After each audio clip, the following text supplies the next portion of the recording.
Good afternoon and welcome to another edition of the full 80 minutes. I am the postman.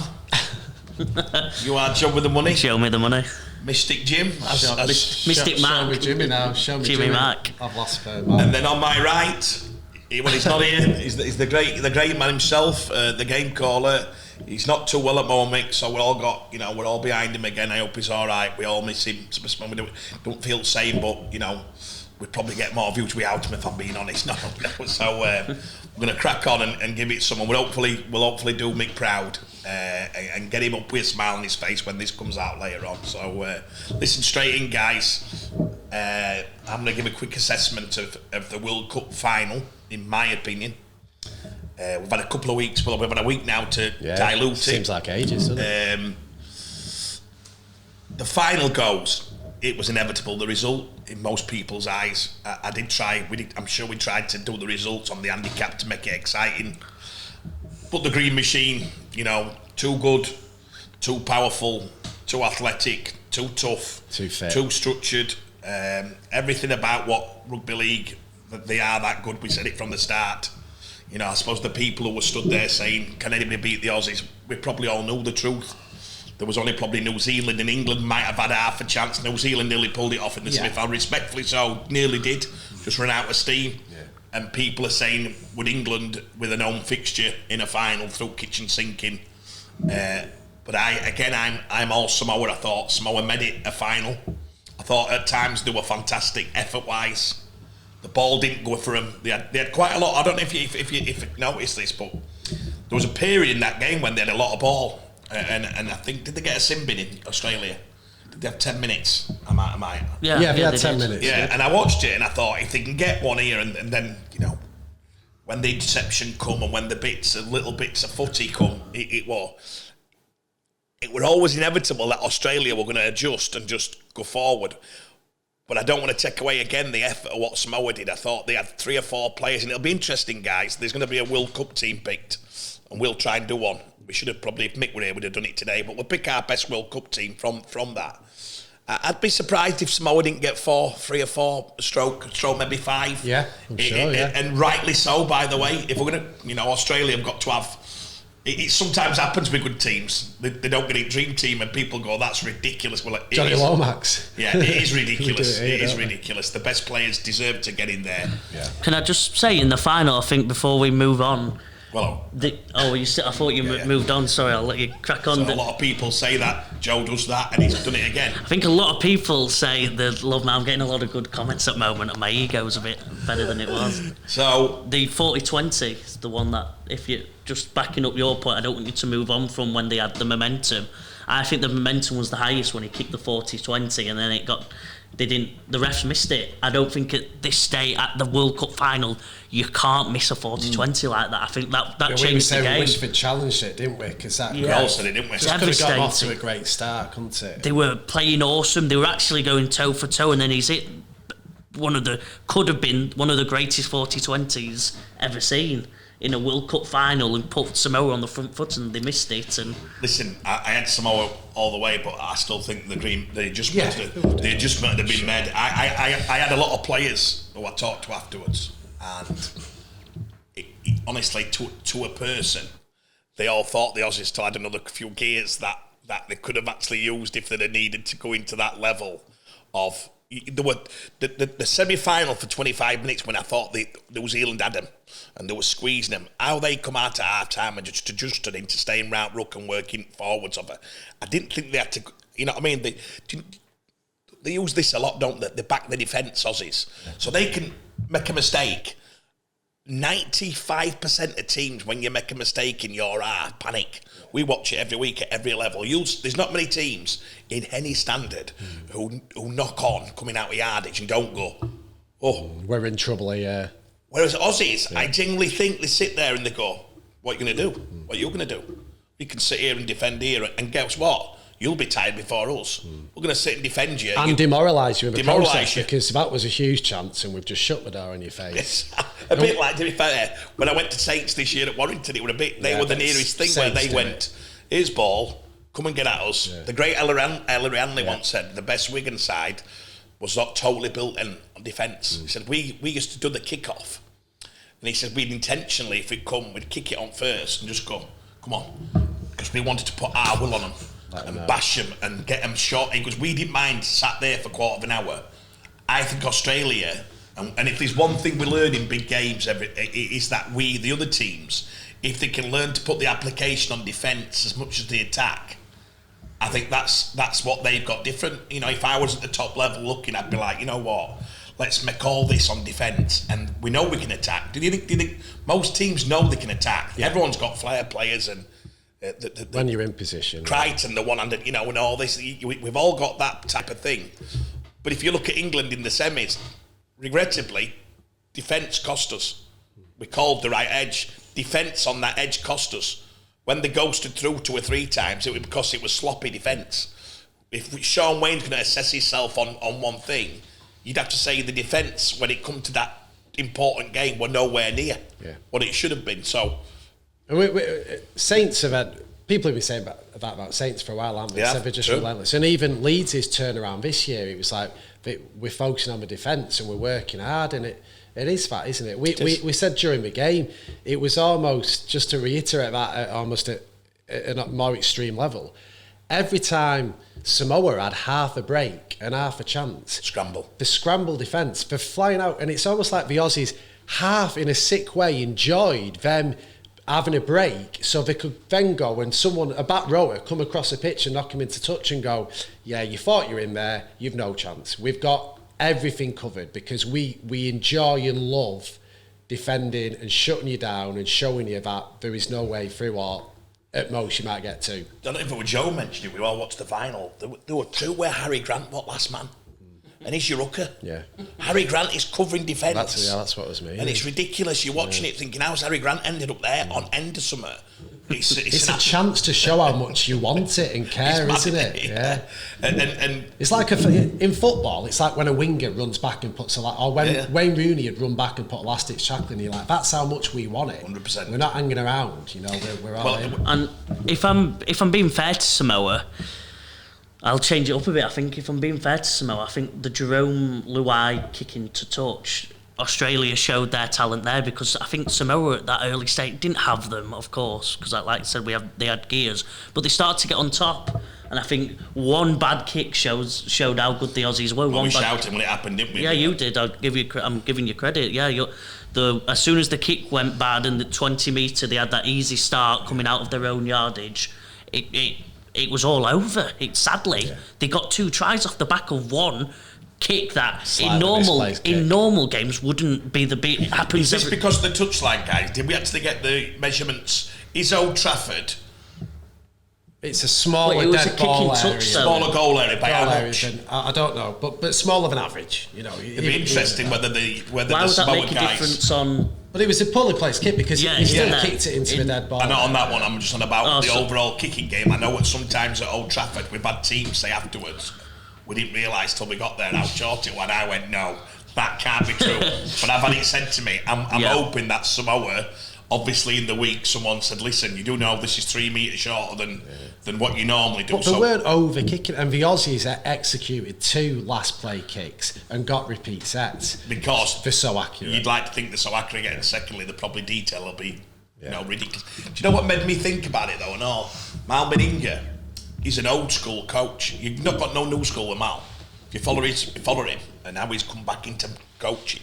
To do the Origin and the International, because it suits him, that type of club. They reckon club footy won't work for him.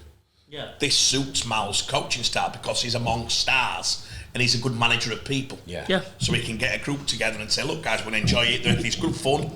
But there's not the technical side. And actually I saw some other day, it was based on Mourinho did a clip, and he said, but you don't coach good players, you manage good players. You wouldn't. He said, I've never coached a player of that ilk. I wouldn't dare. Like, that's their job. They know exactly what they've got to do. Yeah. What we tried to manage that is into a system. I think Mal probably, I'd love to know what it's like. They didn't do a behind the scenes with Big Mal, but they all looked like they had smiles on their faces. And I didn't get a chance to enjoy after the game. I wanted to see all the interviews and I don't know, it was just that much going off on the pitch. I didn't know what, and I really wanted to see how they looked at the old comp, and Be great to get some feedback on the Australia people, whether they thought it were they really nearly gone in semi? You know, what that nearly on? Were they worried at all? Were they worried at all? Did Mal ever think it final? Did they know they could win that by the, you know, it was more or less the handicap score? Did they know that they'd more or less do that? How have they perceived? You know, you look at Samoa and you think they're just absolutely overwhelmed. They've got the kids on pitch, the families, they can't believe they've got to a final. Their progression as a country, by the way, we've got some massive followers coming from the Pacific Islands now, and especially Samoa. Big thank you. Stay with us this year. We're going to do some unbelievable stuff with NRL. We're going to do stuff all around the world, but you've made it a joy to do the show because of the feedback you've given us, saying that we're very different to what you normally listen to. But listen, your progression in this World Cup, Samoa, is unbelievable. Fiji progression, unbelievable. Tonga probably not as much, because Tonga come with the reputation from 3 years ago to come and take everybody on, and Samoa beat them. But listen, I know, but to be fair, even you know, talking about them being second favourites, that quarter-final was a coin toss. But even talking about them being favourites, you know, third favourites, amazing progression. Unfortunately for our game, and we've got to be honest and call it, because we have people saying, you know, we're biased.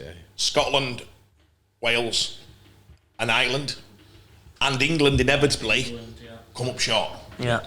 Wales said, hey, we had a great World Cup, they lost 3 games. You know, that's bottom line. I love JK, whatever you want to say, they lost 3 games. They competed, but they got beaten every single game. Ireland come up short against Libya. Lebanon, sorry. Shocking, you know, that to me, we had George King in. That was the moment that the 2-year training got in. They didn't make it. I spoke to Gary Etherington this morning, and he said exactly the same. He said, you know what, we all had Ireland for quarter-final. Like, it was a disappointment. Scotland, you know, beat by Italy. First game. So that was a shock, wasn't it? Unfortunately, and England come up short when it's mattered. Yeah. That's it. We can't disguise that. So the world game seems to be getting better in areas. Italy just said it's growing. Italy will be absolutely. I thought France competed, and some of it fantastic in bits. They gave us a right running one of it for 20 minutes, half an hour, didn't they? 100%. We as the 4 nations need to get back to something, and we're going to go into it in a minute about our Super League and how the opening of the games and how it's gone. But I'm a bit worried, guys. I'll tell you now. If somebody does a review of ours, they need to say, do you know what? Did anybody in the 4 nations shock you where they ended up? Positively, no. Joe? I was actually upset, if I can use a sad word. I was expecting good things, and no one give us a shock, didn't they? I think the 2 shocks are the Lebanon and Ireland game was always going to be close, but the shock was Scotland losing to Italy and Ireland not really competing with Lebanon. You know, when we thought that was going to be a close game, so very disappointing. The best result of the World Cup for England was the first game. And now we know more about it, and Samoa's preparation as a more come out of the woodwork. Now we're like, they're all half cut. Going on the piss about 4 days before is what I've been told. Getting on the plane. They arrived in England, and because most of them had just won the prep, I think they all went on the piss in the first game.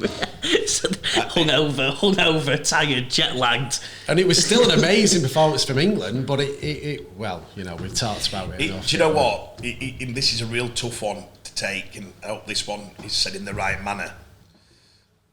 For 20 odd years, whatever it is, since we won it last time, we've had some unbelievable players that have not ever won anything internationally.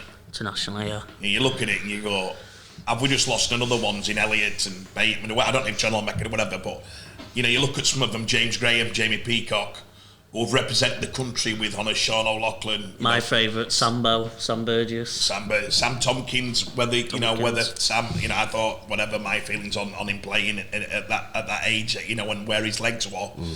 But he's been an unbelievable player, but a lot of them are going to walk away again with nothing. When do we stop it, lads? How can we stop it? Is it inevitable that Australia or maybe one other win the next 20? Do you know what I'm excited about after this? I was, you know, rooting for Samoa in the fact we all wanted to see him somehow do it, and I think every neutral at the game loves an underdog. The atmosphere created was brilliant. A little bit of me I love Tiger Woods, I love Roger Federer, I love people who dominate because it's so impressive. I love that Australia are that good. it doesn't bother me about Australia win this World Cup because I like that. Because is that on the back of you being a potential loser most of your life in most sports? I mean, I'd have to speak to a psychiatrist about it, but Hell, I'm on the couch. What have you done, son? What have you done? Biggest win of his career is Doncaster local pub team. Doncaster local pub tournament with Craig Harrison. When Jimmy said there, I love this, love that. I don't know. I do. Like, so, but what is exciting is you feel, and it builds up that at some point, Samoa now, Tonga now, New Zealand, I know they've been the ones, second in charge for a good while, and we've always hoped that we can do it on a day. But I'd like to think that this gap is definitely closing. So at some point, maybe the next World Cup or the one after, Samoa, Tonga for me, and Fiji, no doubt about it, they're going to get better and better and better. And they're going to really start adding into the mix. And this Australian dominance is going to end. I genuinely think it will end. It might not by us. No. Not by us. I don't think so. But for the international game, well, I'll put a positive spin on it. For the international game, it's going to get better. It's going to be more competitive. Agreed. It has got better. We will have to go with that, whether it means, how we go about it, how IMG help with the homegrown players and all things like that. We're going to have to go with them. We're going to have more games with quality opposition if we get a competition sorted with the Samoa, Tonga, New Zealand. We will get better by playing better games and playing in those big games more. We said that the NRL players who have Origin, that's an advantage because they're playing in. We have Grand Final, Challenge Cup final. Sadly, it still means a lot, but it's not like it used to be. No. We have one big game a year. We said when we came out of the Grand Final, why are we not making bigger deals of our playoff games? It's all on the line. Knockout rugby, they should be made into massive games. They're all jaded and they want to win on holiday, doesn't it? I feel it's viewed as more one extra game at the end of the season, one extra league game, rather than, right, we're into the knockout now. This game should be massive. It should be built up. They should have more time to recover. We should have a week off. We should get every player we can on the pitch to make it about who is the best team, not who's got the most injuries. Regardless of the footy, guys, has it been a success? Joe, has the World Cup been a success? As a business. So in what terms? I want to be pedantic. You don't have to be. Just I do have to be because it completely success on a world stage. Yeah. That's it. Has it Let me explain. World Cup on a world stage, it has been a success for the Samoas, for the Tongas, for the Fijis, for the Lebanons who have come out of. I think rugby league's illegal in Lebanon. Rugby league's illegal in Lebanon, and they beat Ireland who have a bloody team, which is crazy. So that's. Have you just made that up? No, there is a weird political No, thing it's illegal in Lebanon. Changed. In the actual country of Lebanon, Wow. I think it's illegal. You're not allowed to play it. So you've got that, which is an outstanding success. Four Nations. No, it's not been a success. No, sorry, not as a football, Joe, as a business. Have people in this as country, a spectacle. Has it captured the imagination of the As UK? yeah, but you're saying as a business. So what? As for the show with the crowds, with the final, we'll sell out final. We happy? I was delighted to see that stadium. Put the boat in a few times. We won't be sold out. We won't do this. We did. Yeah, I thought when we got a few games I that got were a few sold messages saying how good is it to see that stadium full. Exactly. As a business, brilliant, I don't get what you mean because on a world if stage, you go pub now, your mates talking about rugby league. No. Well, that's shocking. I'll be positive here. I think it was a success. No, and I think when you factor in everything, you factor in, are we allowed to include here the wheelchair, the women's... Everything. Yeah, that's a massive success. I think that's probably arguably... Wheelchair rugby has stole the limelight in a way because that's the one that everyone's been... There's probably been more social media coverage on that and neutrals commenting on what have I just seen on TV. Yeah. That's been brilliant. I think... Massive success. It's been ups and downs about attendances and there's been hindsight. Dutton's been brilliant by admitting and saying, look, it's easy with hindsight. I might have done this differently. To fill that stadium... on the final without England being there, that was a lovely way to end it all and almost say great comment. All the naysayers who've been saying we could have had more in background, to fill that stadium with England out there, that was Well, a then lovely Mick watched way. it devastated because it was full. Yeah, But he'd already prepared his speech for the next show. Are we talking about the men's rugby? Because I don't think the men's rugby was a ginormous success for England. No, business-wise, not for England. No, because a lot of the women's game, if we compartmentalise everything, the women's game, massive success in England, massive success. Wheelchair rugby, massive success. Yeah. Boom. Well, but then we've got men's rugby. I don't think it has been a success in England because the headlines, sadly, for men's rugby, if you take out one game, which is the final, which should be a sellout. I don't want to be that guy, but it should be a sellout. It's a World Cup final. Most of the 90% of the headlines for World Men's Rugby was how the stadiums weren't that full, how it wasn't that. A lot of it, how England might do well, and then it was a disappointment. I don't think for the men's side in England it has been a success. In other realms of the game, massive success actually. Yeah, I apologise. So inevitably we got Australia men's. Australia women won the Gillaroos. And we actually got one on the board, and Sam can put some out on this. I think it's amazing, by the way. We did win the World Cup final, guys, the wheelchair World Cup final. One of the best pieces of skill I've ever seen. You know, he did the one-handed show and go, through the line, bang, the crowd are in frenzy. Great points by you both, where the thing is that we were a success in other areas. The women's game's just gone through the roof. Yeah. It's crazy, and it'll continue to. By the way, from that, Leeds now going. I don't want to get it wrong.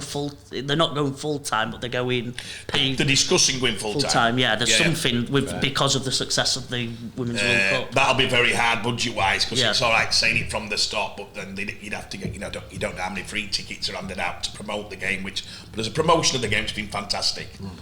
We did get the championship, and you know what, you're right, so many people rang me saying, amazing how this is, how tough it is, and how they're winning to collision, and how the excitement, and I hope that carries on, because we'll probably claim that that's been our only success. I don't know whether how much pressure were on the Australia women's to win it. Well, they 1 to 3 favourites again, like the men. I think you said we're only about 18 on the handicap for the ladies. Right, okay. 40 in the end, did we?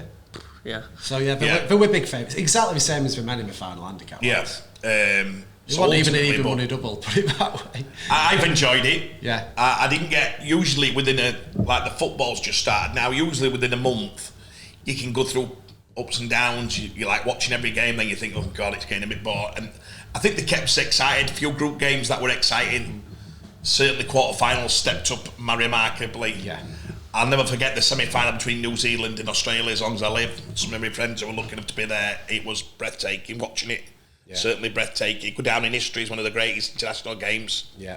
I have a friend who watched it, a close friend who hasn't got a clue, and I'm going to call him out on it, Pedro. And he went and he said, that game at Ellen Road wasn't right good, were it? And I said, I've had a few neutrals say that to me, I said, explain yourself, Pete. He went, well, and then he come out with a few comments that I thought, were ridiculous. Ben Mitchell, same. Yeah, Ben Mitchell said he left early. Yeah. I think it was a very... It was a connoisseur's game. If you don't understand rugby league, the intensity would blow mad. They don't even know what we're on about. Yeah. I would explain to Pete about how intense he was, set for set. Pete's like, where what tries? No, you can't just do that. Sorry, Pete, that's not an impersonation here. But Pete should have been... They just thought, where's all these spectacular tries? Yeah. So, they'd have probably preferred a blowout. When Australia scored all them tries against, when the winger scored 4 or 5 and he caught the ball at Headingley. It was earlier on in the thing. That were Pete's, he thought that were amazing. Yeah, to try. But it's what kids like. Yeah. Tries. That's like it. Kids like football, goals. That's it. But the person I went with, he'd probably say he's a bit of a rugby league fan. I'd never heard a comment like it. He was like, this game's not that great, is it? And I'm like... A lot of neutrals said that. It's devastating. I said that. My jaw was still on the floor from the adult car catch. I was buzzing. He's like, but I've got loads of mates at home watching it saying it's great, but it is better on the telly, isn't it, sometimes? It's better on the telly. And I'm like, I'm trying to understand what I was hearing, but I think it's because when you're used to watching it, you realise how good that was. When you're not, and you're looking for a bit of a... The neutrals will have found England tomorrow more entertaining than Australia, New Zealand, because there was a bit more Yeah. flair. There was a bit more exciting. It was brilliantly exciting, but that was a game for rugby league fans to appreciate and enjoy. As a whole, guys, I'll wrap it up like this. I believe it was a great success in all aspects of rugby. I think we've got a lot of work to do to get domestically where we could be. I think the home countries, England, Wales and Ireland, again, we keep talking about progression, but I get a little frustrated when I hear progression and people spin it afterwards like, oh yeah, we've made massive inroads.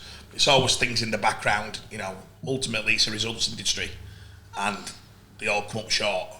And I wouldn't mind if it was progression, actually. I'll give one little thing to that. If it was progression and they played I think Germany did it in like the 2006 World Cup. I might have just completely got the years wrong, but I know Germany, certain countries say progression and then they follow it up by playing a bunch of 20, 21 year olds. Them teams weren't, that Wales team average age was 30, was it? 28, 29? Probably. Ireland's probably 27, a bit younger, but still fairly old. I think if you're saying progression, you've got to say, look at the young talent we've got coming. The next World Cup, we're coming for you. Yeah, we've got a bunch of 22-year-olds that are going to be outstanding. I think that's the only way you've got to say the word progression. If you look and say, look at all the young, amazing players that are coming, but it wasn't. I think. I'll try and wrap it up here. Which means I'll try and wrap it up and then you'll be quiet. I think I wrapped it up better than you there, actually. I think I beat you. Because I'm producing today's show, I feel like you always moan about not getting Mike and you've intercepted me 15 times so far, so I'll wrap it up. He got called out for what's it called? Slaughtering for it last week, I'll wrap it up on this. And Sam's had a bit of banter with that, we'll take it on. But anyway, listen, my opinion, and we'll go into our next one, is that we've done well. John Dutton deserves and his team deserve a lot of things. We're very good at being negative about our sport. Previously, for probably 6 months, all we've heard is negativity. Well done, you pulled it off. And the other rugby league grew as a sport in this country. Listen, would I like to be in a World Cup watching it in 90 degrees in shorts and with a beer in my hand? Yeah. You're selling the sport, guys, in the middle of November, in October in England. The motorways, the dark, you're driving home at 3 in the morning, 2 in the morning. We're not selling something coming off, a beach party or, a lovely, beautiful June day in England or a beautiful day in Australia, New Zealand. The next one's France. I'm sure the weather in France, there'll be a lot of people. They've done well. You're selling a sport, and listen, the country's going through a economical crisis in a way. Yeah, so they've done it in one of the worst stages and we've had a go. Yeah. So I hope when the review's gone, it'll be a profit and loss, whether it's won or lost. Mick always didn't think it'd draw level. If he's drawn level and we've had a spectacle, fantastic. Them questions will be answered in next couple of weeks, but ultimately, totally enjoyed it. Since we're the best players, I hope people who watch it, them young people who are watching that game, start joining the club and start getting behind supporting the club or playing themselves. I hope Adokar, if they're one player for me, guys, who hopefully lit it up to say to young lads around country, come and watch this sport, look at this superstar. He seemed to stand out for me as the one player who everybody'd want to be. If you're watching him from the Roy or the Rovers days, when you go, wow, give us that. And Dom Young is, And Dom Young, up until the semis, 100%. Dom Young profile went up enormously. But I want to give a big thanks. I think if Mickey had been here, we'd have got some boot and he'd have gone and gone. Not so much for me, but I think we've carried it through and we've all been quite positive about it. So, well done, everybody, yeah? Agreed. Right, we're going to step straight into, and this is one for you guys, straight off the bat. I got in about 5 or 6 conversations yesterday about Super League, Championship Champ 1, Rugby League. This is what our bread and butter is, guys. This is why we're a company, really, so we're back on. After the IMG announcement, we've all been expecting big things to happen this game. They then said the World Cup's on, so the profile of Rugby League is going to be even bigger in this country. World Cup, IMG announcement, exciting. We fell off a cliff. We're in the right along the cold face of rugby league. We've never done as least recruiting in our lives. We've never got as many. Everybody who I've spoke to in the last 3 weeks in the Super League, I'm not going to judge you lads can tell me different, but I've never seen as many real down on the game, real saying what's happening, you know, they don't feel any pressure to. Now, I said this to Gary Etherington this morning. I said to Gary, but Gary as a competition, I said it to Mark Grant, yesterday as well at Cass. Give me some signings this year's after IMG. Give us something to go on.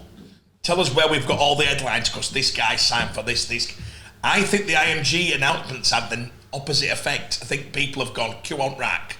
We've got another year to get ready business-wise for what choices are going to be made in the game. But it's had a detriment effect on what's happening in our game.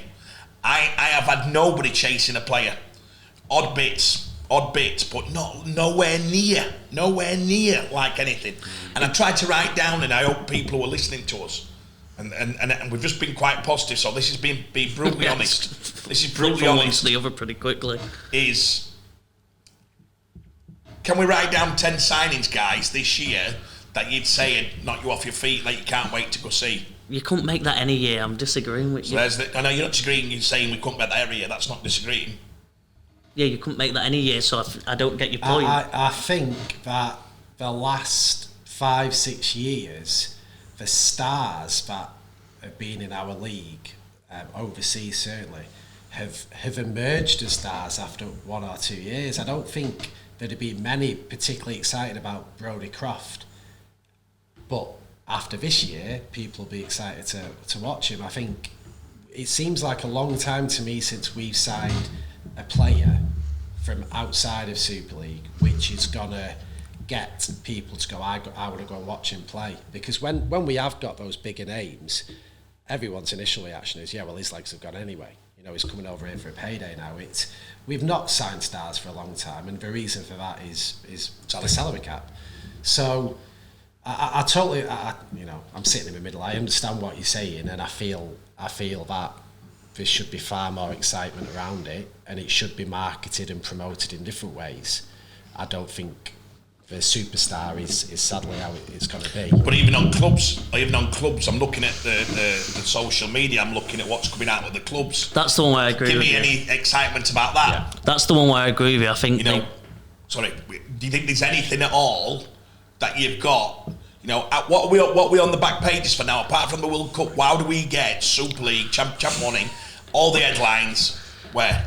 Yeah. We've not. The only one we've had is Jake Connor leaving Hull and moving to Huddersfield. That's probably been the big signing, or the big shock value signing that we've had in the whole sport. And I don't think there's been any other signings where you've gone, oh wow, that's completely different. Yeah. So that's Hull's potential star player moving to a different club. That rarely happens in Super Leagues. If the star players normally do leave, I think they normally head off to the NRL, don't they? We lose our. So that's a star player from one club going to another, which I don't think happens probably enough for the sport to get excited about in the transfer business. I think that's the only one I can think of. If Jai Field or Bevan French was meant to reportedly before he re-signed, if he'd gone to Lee, gone to Lee or one of the other reported clubs, I think that would have been. Oh wow! Yeah, True was obviously very early doors. Well, this is one of the things Mark Grattan said, that he felt because the journalists break the stories so early now that they don't have anything to go to war with to get the season tickets generated. So the reason that a lot of them are struggling is they don't say, here we go guys, these are the signings, and everyone's building up to this massive crescendo of, oh man, he says now it's broken straight away. And I said, but if that's the way it is, and it is going to be that way, we're in a different world. The old-fashioned journalists doing their work is not like now. Somebody can walk up and see somebody in a cafe talking to a coach and write it down. Yeah. And they just go within 10 seconds. Tweet it, yeah. That's it. So all your reporting on that would not be on the way. That they've got to use that as a positive. They've got to start saying, right, I speak to some journalists. They're struggling to put anything together for a report on anything. They can't get they ring you and they say, oh, what's happening? And I go, I'm asking you what's happening. And we have this boring speech when historically we do have a lot of Mondays, Tuesday, Wednesdays. I just think, do you know, look at Championship last year, and Lee held that Championship up whether you liked it or not, whether you wanted other teams to win, Lee's signings made that an exciting competition because you couldn't wait to watch what I'll give a bit of credit to Fev as well, yeah. Yeah, Fev, but mainly Lee, let's be honest. They won it fair and square. They signed people halfway through the season, bringing in the winger, in July, bringing in an NRL origin winger is crazy for the, Yeah. But let me get this straight. We need all this. We need that. We need this because if we don't, we're going into the biggest decision next year in the history of the sport. The last one didn't do that well, but we kept going. We managed to get out of, jail in a way and saying, well, at least we didn't lose that much. That's all the chairman came back and said, thought it could have been worse. Could have been worse. Yeah. I'm telling you now, unless IMG have got a box of tricks coming out in the next 6 weeks, it'll be the worst start to our sport in the last 20 years, and that's a massive statement. But I'm telling you that we have there's no razzmatazz going in. Listen, we've just had a World Cup, so there's an hangover of Rugby League. We all do it. Yeah, and the Football World Cup's getting Football World Cup, but which is even more risky for us, to work even harder. You've just made it there. Let's work even harder because we've got to get the excitement around our comp coming in. And if that means, so if you look at, this is how you market, you look at the game. Let me give you one marketing tool. Can Saints do a first time in the history of the game do a 5-timer? Yeah. Four-timer, isn't it? Oh no, it's a 5-timer. 5-timer. Bloody hell, yeah. Can Saints do, so for me there's one for you. Let's get that everywhere, yeah? Then let's get the other clubs saying... We used that last year for 4-timer though. No, but we didn't do enough of it. Yeah. We didn't do enough of it. Yeah. Can we get the other clubs to say, no, they won't? The big one for me, other than signings, which I don't think we've done in 5 years, which I get you, and Lee's shown that it does, except the signings, the big one's competition, innit? I think if I watched F1 last season, most exciting season I've watched of F1 in years, that generated neutral fans who never watched F1. They watched them final 4 or 5 races, Lewis versus Vettel. I think Saints dominating so much and not having clear competition going into this year, like out clear. Wigan, as we know, was probably have got good chance, maybe, but I don't think no one's going Saints. I think Saints will probably be everyone's favourite this year. Again, put your hands up if it's not. I don't think anyone's putting their hand up. I think, but that doesn't generate excitement. But you know what I'm saying? Conrad, when he signed for Leeds, it caused brilliant. Everybody were buzzing when Conrad. It wasn't a success. It's gone on to be a success. But it were a great signing at the time to get you on the back. Your feeters. I think competition. I'm going up to I don't think the competition's good enough. And that comes with players. It comes with also building up your own. There's a lot that goes into it. Transfers is one section of overall competition. But what are IMG going to do, lads? Well, I think this is what I'll say. I think I'm not panicking yet.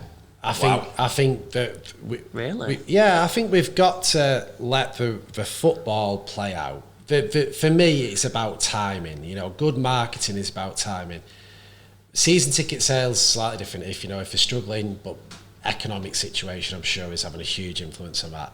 What I want to see is, as soon as Christmas is out of the way, those early weeks of January, that's when we need to start seeing them start hammering it. I don't think there's any necessary need to start doing it really early, but I want all my... Jimmy, the reason they are is that I've run a club. This is the most important factor now because you're relying on the season ticket money. I'm just talking about IMG, not the clubs. Not the clubs for now, because that's slightly different. From IMG, what I'm hoping is that from the new year, leading up to that World Club Challenge and the first Super League games, I want my football mates to have seen plenty of advertising. There's that rule, isn't there? You need to hit someone 5 times for it to stick. Any brand, any product, it's got to hit you 5 times. I want them all to know when Super League's starting. That's my acid test. And if we don't, then it's no different to any other year. That's the key. We've got to get the timing right to get more people excited about watching it. The fans will go, but we know the viewing figures on Sky are going to be crucial because the deal's up in 1 year.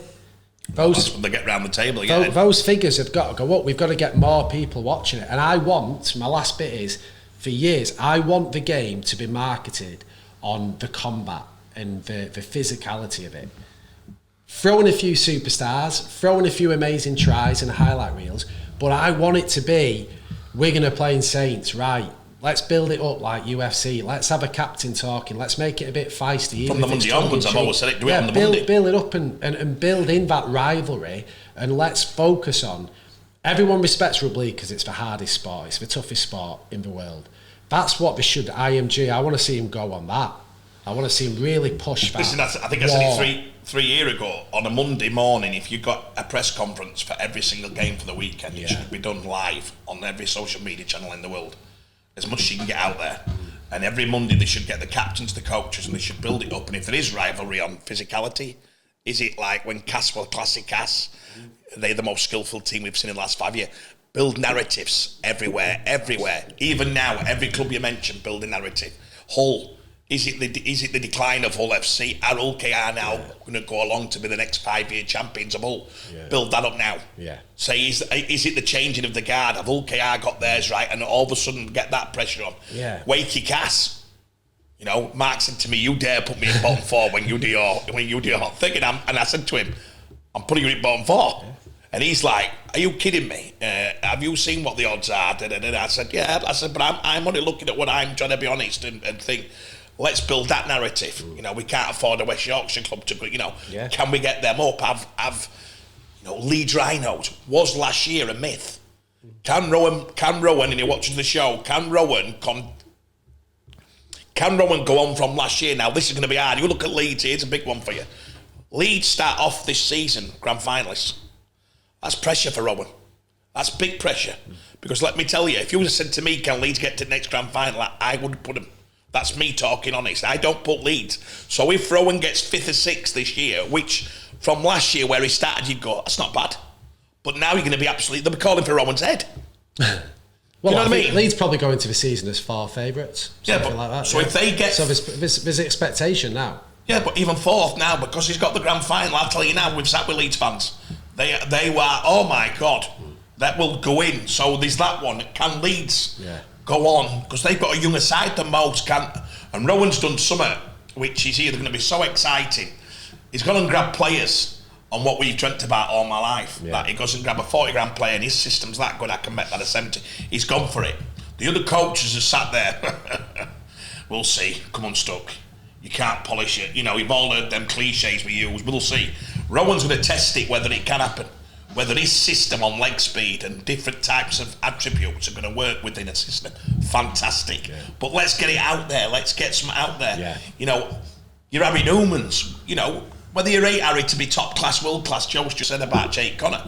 Get them in the headlines. Harry's headlines, isn't he? Harry, when he's playing his headlines, he's something good. We've got to get a narrative to every single club. Yeah. And unfortunately, unless IMG are ready, and they're going to, like you said, after Christmas, go... But the clubs need help now. They need if they're going to do it, maybe just said to IMG, if you're going to do it now. Because your clubs don't sell them season tickets. Forget about everything. It'll have another knock-on effect. Because what they'll do then, Jimmy and Joe, they'll go to Rugby League and say, do you know my next 200 grand can have it now? Because we've got no money. Can we get it now? And then all of a sudden you'll be catch-up all year. There's some good news coming out, and I can't say it yet, but I think Wigan have got some unbelievable news coming. I'm there tomorrow anyway, but there's some unbelievable news for the game coming out of Wigan. That's a nice one to come. It'll be great news for the game, and it could be great news. And let's hope, you know, is it time to take the salary cap off, lads, and can that save the game? If we get the salary cap, can we get 4 or 5 owners now who've got big triggers? Would they do the Man City? Would they bring who? We've said this for years. Who made Premier League what it was? Chelsea. Because Chelsea with Harding and the other guy, Abramovich, suddenly let loose and brought 25 internationals to our game. Everyone had to follow suit, and the game got sold double, treble, till it's still getting double and treble now. Man City have took the baton and gone, we're going to make the Premier the biggest sporting thing in the world, which will help the World Cup, which will help all sporting. Can we afford to keep that cap on, guys? Well, that's it. That's a show in itself, isn't it? Yeah, but come on, give me something. Let it go. Let it go. We've got to. Or we're going to lose. We're going to lose. We're going to lose the players. We can't afford to lose anymore. Well, it's got to be heightened, because if you look at the obvious ones, the NRL, the other what competition are we kind of... Explain to people, Joe, what difference in capping NRL to us is. What is it exactly again? can't remember. Well, then at the NRL, let's say an average 6 million to a 1.8. Well, now, so I think NRL now, they on average get paid.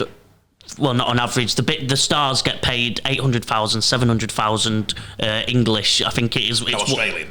No English. It's 1.2 million Australian. Right.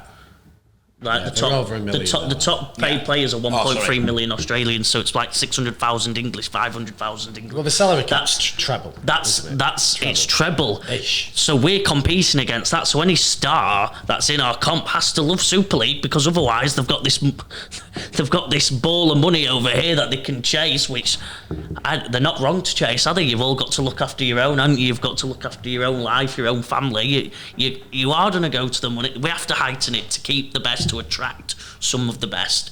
We're just going to keep stalling unless NRL somehow do something to help us out, which notoriously I don't think they've really done for. No, never. They've never done anything to help us out. So, but if we've got lucky enough, so the sports now are lucky enough to get billionaires and multimillionaires into their franchises. Yeah. You're very lucky. This is every sport. American football, basketball, they've got all these rich billionaires now coming. Man United could be sold next week for a record figure. Billionaires going to come and buy it again. We've got to attract that, because once you get one of them, it's a game changer. Yeah. Whether you like Marwan, Kukash, and inevitable, he got found out, whatever happened to Marwan. But I tell you what, don't ever knock Marwan for marketing our game. Because he probably did more for marketing our game than any, everywhere you went, people would say, oh, Rugby League, isn't that what Kuka Marwan? So, we've got to attract, and to do that, we've got to get rid of the cap. They don't come. I've been saying it for 10 years. Why would, I've got a friend who's worth 200 million. And I said to him, come buy this club. But this is the way it's going to be done. He'd just say, not a chance. If you said, if you buy this club, you can spend this, and then you could be dominant on a world stage and dominant at Super League by spending that money and putting things in place, he might be interested. Yeah. He might be interested, because don't get this right. That guy who's going to buy Man United, the guy who buys Chelsea, the guy who's buying City, they've got the money to do it. They're not doing it as an investment, even though football has turned out to be a fantastic investment. Now, yeah. But historically, they lost billions. So sometimes it's what, you've got 50 million. You want to spend on horse racing, on rugby. Yeah. Let's get somebody in. Who wants to do that. I honestly think if IMG do a real... You've always had historically the clubs like CAS and said, well, we can't compete. Yeah. The bottom 6 clubs will not be able to compete against the top 6 clubs, or will have the benefactor to do it. Isn't that every other sport in the world? And isn't that we've had 4 teams for literally every other sport. But my biggest counter argument, and yet we want. What's the Grand Prix one on, Jimmy? Money? I don't know anything about it. Yeah, I think I'll answer that one. Yeah. We want a more competitive league, we do. But we've had 4 teams win Super League in 22 years. So, exactly. So I just feel that now, and what we're getting in the Championship is almost a mini taste of what we want to see in Super League. So now people are going, well, we can spend, and we're going to have a chance, and we want more of that in Super League. If we've got, I don't care. Saints have won it for 4 years. I don't care if Wakefield end up with the most wealthy man spending the most money ever, and they dominate for 5 years. If it starts to trigger that next thing, someone else gets involved. It might take us 5 or 10 years of someone dominating. It's happening in football. Man City are going to dominate probably for another 10 years, realistically.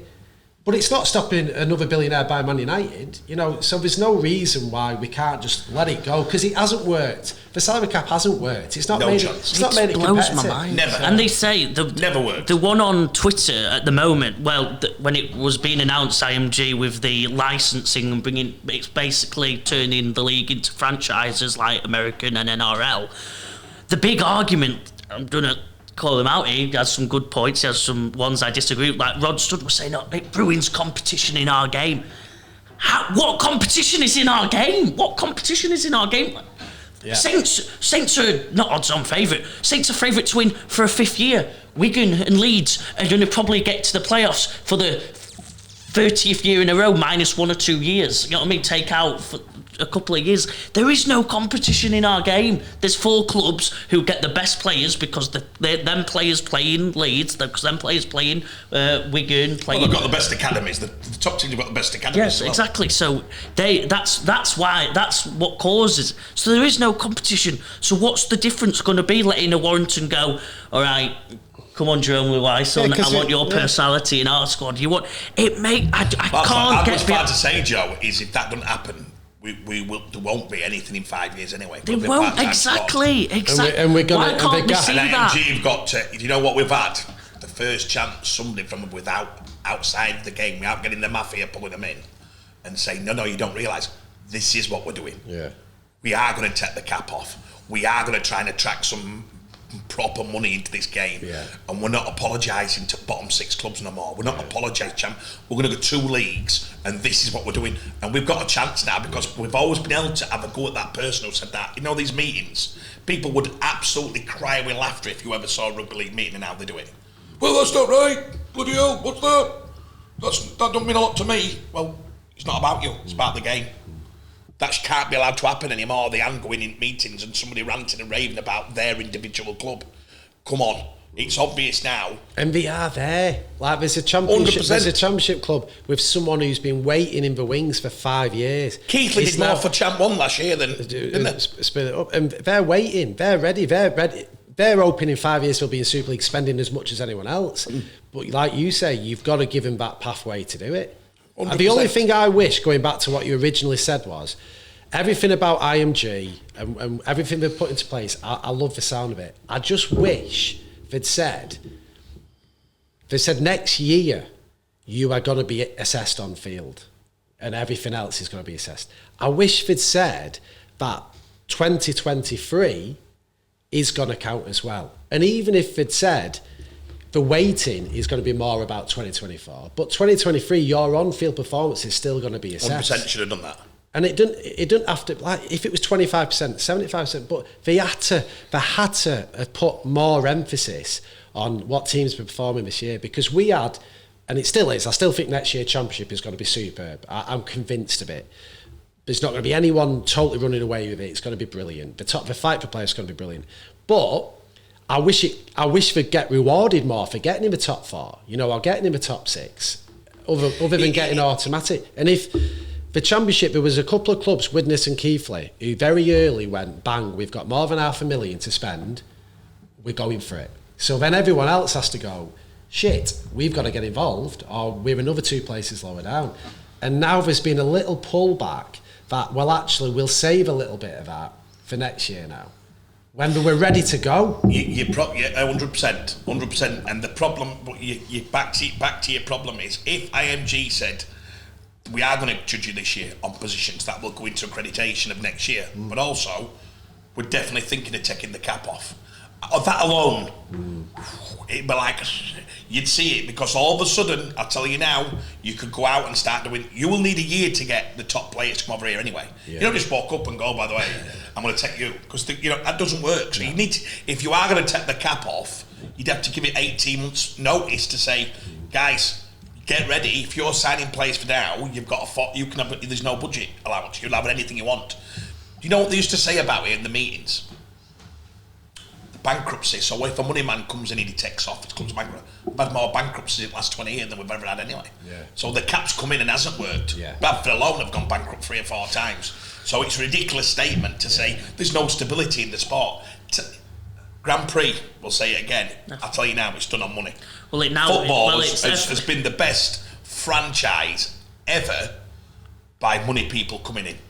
There's no one in the world, and even the Southampton of this world have loved Abramovich doing what he did all them years ago, because they've made this £30 million and they've become a concept business by selling players, developing players historically. So there's all little angles, offshoots, the money people. You only need 1 or 2 in, I know money people, they do not come into things unless there's a bit of razzmatazz. The ego, if you're going to spend $5 million, I want a bit of that, I've got to have a bit of that. I cannot do it without having that, because otherwise, if you come in and say, I want you to keep quiet, I don't want you to be bigger than the sport, we don't want you to do this. Why would anybody in the right mind come and buy a club? Do you know what I'm saying? How it's ridiculous. I want to bring my friends in a box. I've spent 20 million on a club, and we're watching 4 best players in the world and crowd cheering. With a full stadium. With a full stadium, and the television, the atmosphere, the social media's going crazy, and everyone's got the buzz. We're going into another competition again, lads. I'll go back again. There's nothing getting me off my seat, and we've done a lot of deals. Except exactly what you've just described is what Derek Beaumont's doing, is it? That's exactly what. Half a chance. And there's 10 who are ready to do that same thing. Listen, that's what we need. Give people an idea. Somebody's just said to me this morning, my God, what's Bradford doing? Well, thanks to Jack Walker, and we said it at the time on the programme, this will change Bradford's season, because it'll put pressure on the owners to spend some money, because now Jack said to them, I'm not coming in here without any good players. And all of a sudden, we were laughing about Mark. Mark's walk, it's changed Mark's persona. There's a beat in him. Mark was saying to me 6 weeks ago, now Mark's buzzing, he's thinking, who's next one? The Papua New Guinea signing yesterday from the World Cup, the fans are going mad. I bet you Bradford are selling season tickets. I bet they've suddenly changed. Yeah. Because there's a bit of hope. Yeah, there's not much negativity on there. And up to the last 2 or 3 years, Nigel didn't get it. And this, I'm being honest, Nigel didn't understand that can change the perception. Do you know Nigel's loves to be loved? And suddenly now you watch the Bradford fans get behind him. If he gets this ball going, they'll give him, this is what they wanted.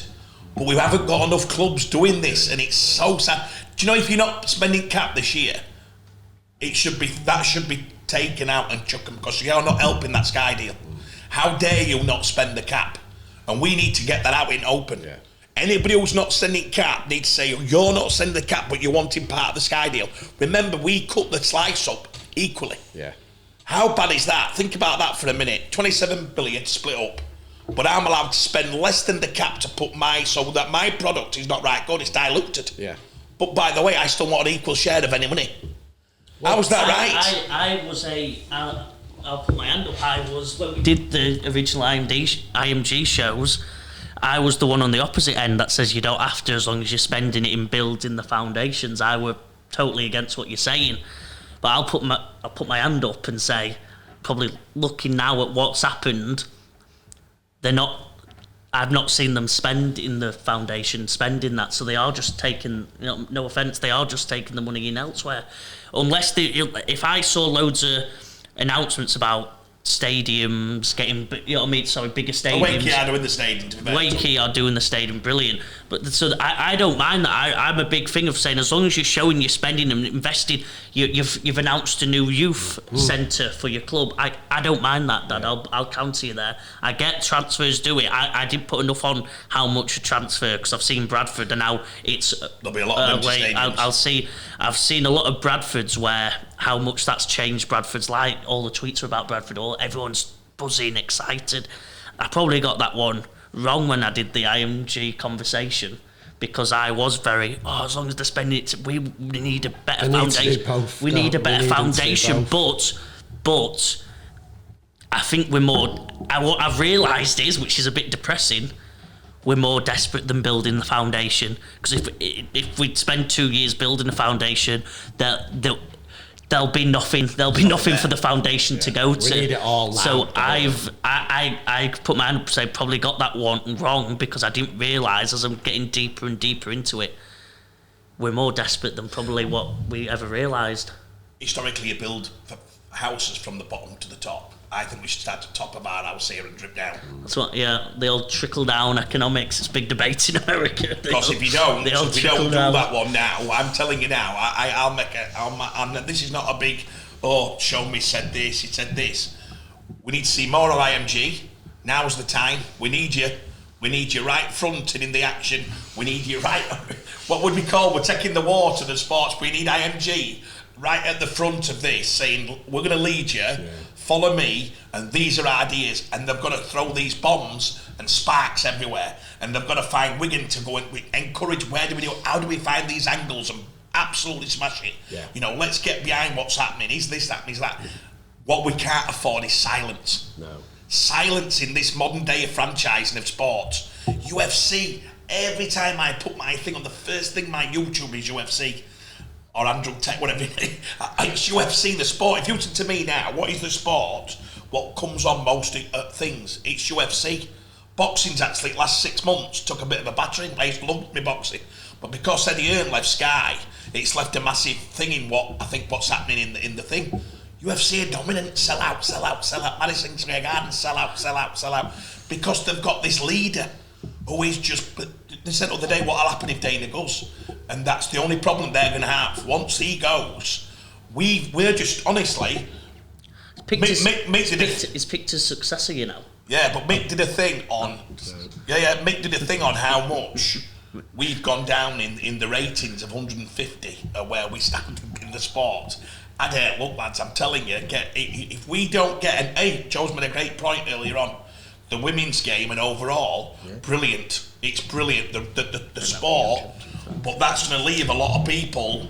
You know, can the clubs come out and say what the season ticket is, where we are, and are they saying to IMG, we're all struggling?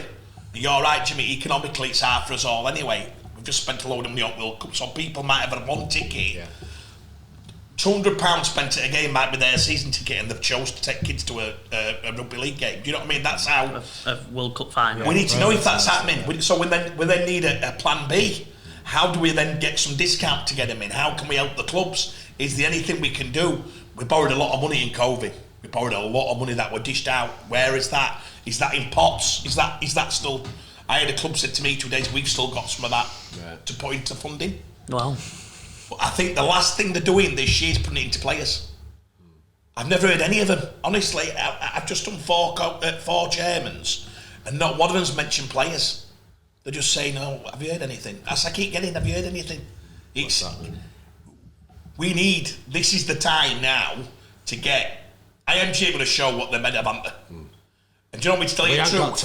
I've had 3 or 4, Jimmy and Joe, chairman and CEOs, not question it, but say, do you know what I mean? Robert Elston very quickly. Mixed the rumour. They said it's all over. This lad's not the man for the job. Whether he were or not, they'd made the call earlier that Robert wasn't going to lead us to the promised land. AMG, because of their reputation, will get more time than Robert Elston. And because of how Super League did it and departed the Rugby League and went all in on they lost 4 million, 5 million on the worst calls, and they've got away with not being hammered for that. We've given a bit of boot, but historically they should have got more boot what they tried to do, and it come unstuck, and they picked the wrong man, they picked the wrong way to do it. IMG are going to show the teeth here because these clubs are needing it. Everybody needs it. And you know one thing as well of it, the salary cap, which what is wrong with saying go, spend what you want, go for it. We can reassess in 5 years. We can reassess in 10 years. If it has got silly, we go, right, now we've got to rein it in again. We've tried one thing and it's not worked. So why not try the other option and see how it goes? You know, I don't think there's anything to lose and there's a lot to get. Well, it's what happened it's actually, if you mention the Grand Prix F1, if you mention the F1, it's actually what happened in F1, Jim. It's exactly what that is, to where when they first let it go, it were very competitive, and then they grew the sport, and it got to a point where the last 6 or 7 years it died down a bit because of Mercedes dominating that much, Lewis Hamilton. Yeah. It got stale for everyone, so then they've acted quickly, they've acted decisively to put the salary cap back on. Yeah. Now it's starting to become a bit. It wasn't this year, Verstappen done, but they're saying it's now going to become more and more in the midfield. It were more competitive than ever. So they're saying that's the way it's going to go. So I don't think that, like, backing up your point, I don't think there's anything wrong with going, let's spend, grow the sport. If let's say, off the top of my head, Warrington's probably one of the most rich owners we've got. If two of the rich owners, yeah, 2 of them. Yeah, so if they start dominating because they can spend the most in 5 or 6 years, then put a salary cap back in. But that will no ifs or buts, in my view, that will let the let the sport grow for 2 or 3 or 4 years, and it will get to a point where if it does get still, you can just put it back. Put it back on at a sensible rate that fits the. Brilliant. I agree with it all. You're a sponsor, and I want to join the sport. And I want to join the sport because I want something to get my sponsorship out there. And Warrington have just signed Jerome Luluai and whatever. What's the centre called? Crichton. Or whatever. And I want to be involved in that. I've got 300 grand to spend on a sport to get my brand out there. Wow. They just put. I'm in. Yeah. I'm looking straight there. You would have nothing to lose, let me tell you. I'm the owner of Warrington, and I say we're going to beat Saints next year. That alone gets bang. Why are you going to beat them? Because I'm going to spend 6 million. and we're going to take them on. And all this, what you've been doing, we're going to go in. I never saw Chelsea, Man City and all them clubs apologise for spending money. They just made the comp bigger. Yeah. Man United would have done... historically, Man United, they had very much Leeds debate. They had all the best juniors, the best academy, and then they also spent 3 or 4 brilliant signings every year. They did a Gary. All of a sudden, Abramovich has come and gone. Forget about that. We're going to absolutely blow this open.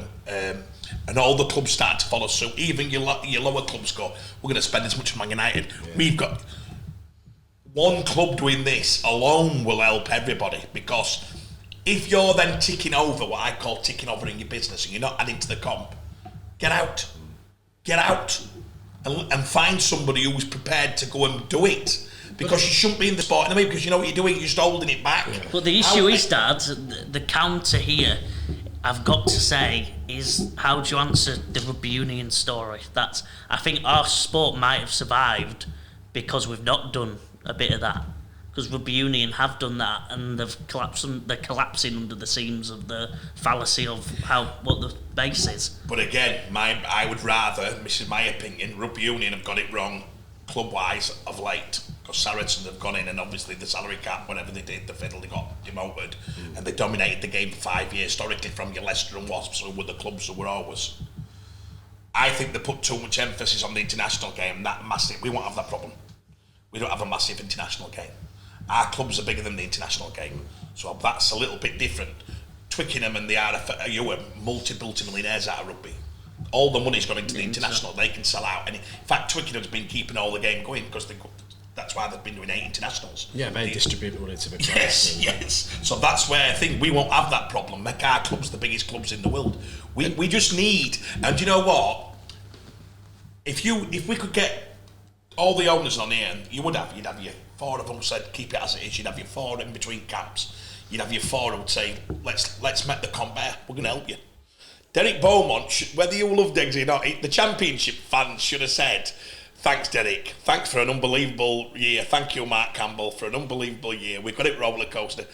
You know, Keithley coming in this year to take on Derek and Mark, it'd been brilliant, wouldn't it? Let's see if Keithley can come in. You know, the Batley story is amazing. Batley still got to final on a low budget. Yeah. We can still have the Leicester City dream. And this is what you should say get out, because that actually, when they do that, offers it way and do sustain it, makes it just as exciting. Yeah, this is the narrative you want as well. What Lee have done is exciting and drawing attention to it. It made it too uncompetitive. But that's 1 year. Now they're gone, and the championship's going to be the most competitive championship I can ever think of. So, at worst case scenario, you might have that one which is just like, oh, well, that's killed it for the rest of us. But it's short term, and then someone else comes along. I want that narrative that you're talking about. Monday, get the captains in or pick a player from each team and sit there. And when you're the captain of Warrington Wolves who spent 6 million, I play for Castleford and go, have you got any chance? And so, yeah, because to be honest, they're all a bunch of mercenaries. They're only there for the money. Correct. They've no heart. But okay. And then you've got this excitement going on, and then you've got Joe sitting there who plays for Wigan, who's playing against Saints, who had a fight with that player in the last game and said, yeah, you might have got better than me last time, but I'm here for him this time. 100%. It's all a bit of a show. There's always an underdog story. There's always a narrative. Leicester, Bournemouth, respectively so playing Man City, might beat them 1 to 5 seeds. But they know that. They're not bothered. They know that. They're in the promised land. Yeah. They're in the promised land. We just need to create this. Whatever we're going to do, IMG needs this real... I am going to clue what they said on the direction of the game. Mick tried to explain it to me. And I thought, I'm not really... Where am I going with that? I need some... I know what they're saying. Build the businesses better before we think. But I think at this moment in time, I will be saying, get that top end lovely. Get the fans into the grounds on the back of the World Cup. You've got a chance. You've had a free World Cup here in this country, first time in 10, 12 years. Get on the back of it, but sell our clubs quick. Well, and the only way I can see it, I cannot see it any other way. And I've done 15 years in this sport, and I think I've done more than most. I've gone round amateur game, giving me time up. I've gone round every single standing. I've gone round marketing, sponsors, testimonials. People said, how much do you put in, Craig? I said, I put a lot more in than I've got out. That's fact. I still say, God knows why I picked rugby league. At the time, every one of my friends were like, why would you do this? I've given my heart to it. I'm telling you now, this is the most drastic year in the game because I can see things, and you both respectfully said it before, you just see things a bit early. I'm seeing something now that I'm so scared that if we don't get this right and we don't have some real initiative and ideas, we're gonna slowly sink, and it won't come back. And you know what? The chairman is saying it, but no one's giving us anything. Somebody's got to come out and give us a bit of. Do you know what I'm saying? Summit. One bit of positivity before we go and address the future of British tennis is I know that IMG have told certain owners that this is what we're looking for.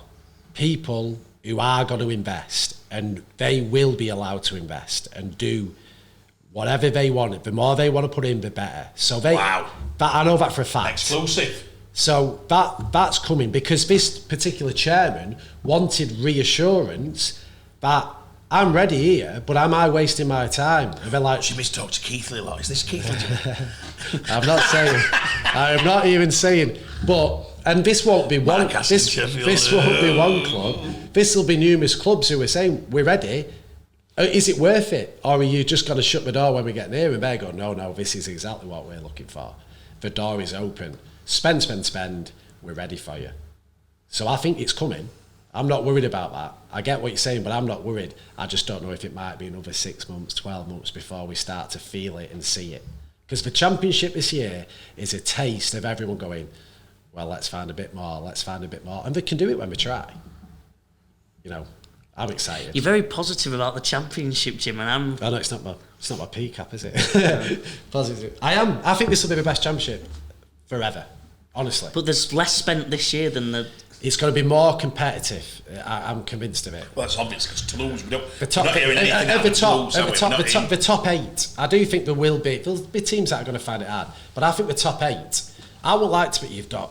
We'll do it the old thing in it, but you've got Widnes who are going to be better than ever. You've got Sheffield who are going to be better than ever. Bradford are getting exciting. Keighley are $500,000 in. You know, Batley, you never write them off. Halifax is going to be there. York are going to be there. Feather are going to be there. Toulouse is going to be there. It's going to be. I'll leave it on this note, guys. We obviously haven't got Toulouse this year, and then sorry, I need to add Barrow in there as well. Yeah, we didn't get Toulouse, and that added a little bit of excitement to pre-thing. Catalans have always made 3 or 4 big signings, which makes it very exciting. They've been very good for that. If Degsy, who was one of the biggest gunslingers in our game, yeah, and Degsy's company's doing very well at this moment in time. If Derek got given a free cap, could Derek do a championship and come in here and put the fear of anybody? Would he? Knowing Derek, and I don't know him as well, like personally, I know Derek and I love him. I think I actually love the way he is. I do. Would Derek come along to here and spend 5 million, which he's capable of doing? Anybody who takes a private jet to, where Derek does and goes round the world, you've got, would Derek have come here and lit it up and gone 4 or 5 million? I'm going to bring the best players in the world if I can. I think the problem there is the overseas quota, in it. It wouldn't have been for lack of trying. It just can you actually get all those players? And the answer is but instead of getting one of them players at 35, would Derek have come in and 100%, got 100%. Would that have helped the comp? Would that have shoved the comp like it did in the championship? 100%. Exactly, wouldn't it? Yeah. You only need 1 or 2. And again, I go back to the championship, but what happened this year that was different in my 6 or 7 years involved in this, John Kay went to Widnes early. And John Kay got his budget early. And he started the ball rolling early. Keighley knew they were promoted early. So you've got 2 clubs who started pulling triggers 2 or 3 months before others. And they set the bar, not at 250 grand, not at 300 grand, at 500 grand. So everyone else knows this is where we need to be now, because that's 4 teams already spending more. And everyone has to. Do you know the sad thing is? Go with it. Do you know the clubs who vote against the cap? Do you both know what it is? Have a guess. Who vote against? Well, historically, are the biggest defenders of not win above the cap. Leeds and Saints. You've got it. Well, yeah, obviously, because they produce the most players, so selfishly that makes sense for them. Yeah, but from outside it's quite funny because people would say, clubs will be voting it up, and it's not. It's the 2 club against it, are the 2 or 3 biggest clubs, because historically they've got their, as they said, they've got their business in order. So we do everything right. We don't want somebody to buy into us 30 years of what we've done by money. That's a shortage. Well, forget about it. The game, doesn't it? Well, put it this way. We love what Rowan's doing, and Rowan's doing, we've done this little segment on what Gus did at Penrith. Rowan, he's got one eye on 2 years, 3 years, what he's doing. If I'm a Rhinos fan, I'm not that focused on next year. I'm excited about the year after and the year after that, when these young players he's getting to work with come through. But would Gary Evington have liked an unlimited salary cap 12 months ago when Leeds were in the trouble and he needed to splash some cash? I'm sure he might have said, I won't mind another $500,000 to spend here, because thankfully Rowan came to save the day with the same group of players. But Jimmy, Joe, you're a Man City fan, and I've got friends. I get beat for 20 years against Man U. Yeah.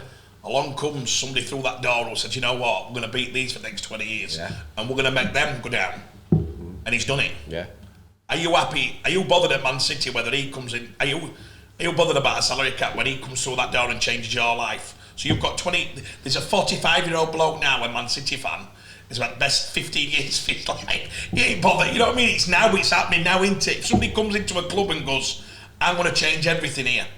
Them Liverpool owners changed everything. Liverpool, they've been on the back burner behind Man United again. What did they do? Bang! Suddenly, Chelsea historically now. Look at Newcastle.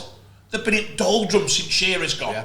These guys have come in. Them stadiums are packed out. They've all got black and white shirts around Newcastle again, because they've got a money man in who's come and gone, I'm going to back you lads. Follow the tune, and they're all doing it. Our game, just honestly, I wish we would. And do you know what? Do you know if it didn't work in a year, if we couldn't find anybody, that'd probably tell you a lot about the game anyway. Yeah, but we need 5 years of it. We need to give it 5 years. And I tell you what, I've got a lot of City fans growing up, and I'm still not bored of them having their day, because I know what they went through for 15 years growing up. But it's not far off a point now where I'm at, as much as I grew up disliking Man United. You're going to support Man City now, don't you? No. I'm actually ready now for United. I feel like they've had enough hammer. Yeah. I'm like, actually, as a neutral, more neutral now, I'm ready for United to come back, and and this cycle to keep going. Who just keep fighting and it's spinning around. I don't want to see City dominate for another 10 years. Just as I don't want to see Saints win it for another 5, and even as I still got the soft spot for Leeds, I don't want to see Leeds win it for 5 years. I want to see variety. I want to see those surprise packages. Yeah. All good, guys. That's another edition of the Full 80 again. Big thanks to Michael Gledel, the game caller. We all wish him the best. He's here in spirit. We're missing him. We need him back on the show. We've tried our best to do it without him. The guys have done a great segment on Penrith. On Penrith Panthers and the setup they forgot. Yeah, the NRL influence on the World Cup. And we've talked about this, Joe and Bish and the lads. We've done an American football programme. Plug it on here. Please have a look on our YouTube channel. The guys have got some great content. It's done on a bit of spread betting, having fun watching a game and getting it. We think it's going to get big. We'll be adding some sports to our channel in the next few months. So please get a chance, have a look at that. See you next week.